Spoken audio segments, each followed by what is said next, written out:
এবার সঞ্জুর ব্যাটে ব্রিটিশ বধ, ফাইনালে উঠল ভারত। 4 দশক লাগলো ঠিকই, তবে প্রতিশোধটা জবরদস্ত হলো। এই ওয়ানখেড়েতেই 1987 সালের ওডিআই বিশ্বকাপ সেমিফাইনালে হেরেছিল কপিল ব্রিগেড। বৃহস্পতিবার সেটাই সুদে আসলে হ্যারি ব্রুকদের ফিরিয়ে দিল সূর্যরা।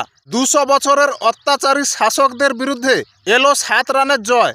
ভারতের 253 রানের জবাবে ইংল্যান্ড থামল 7 উইকেটে 246 রানে। তবে জ্যাকব বেথেলের দুরন্ত সেঞ্চুরি ফাইনালের আগে বোলিং নিয়ে চিন্তা বাড়ালো কোচ গম্ভীরকে। অন্যদিকে ব্যাটিং নিয়ে আলোচনা করা হলে পরপর দুটো হাই ভোল্টেজ ম্যাচে 100 রানের কাছে গিয়েও 3 অঙ্কের ঘরে পৌঁছানো হলো না।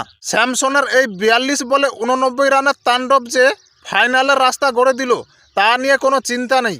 যোগ্য সঙ্গতে রইলেন শিবম দুবে 25 বলে 43, ঈশান কিষান 18 বলে 39 এবং হার্দিক পান্ডিয়া 12 বলে 27।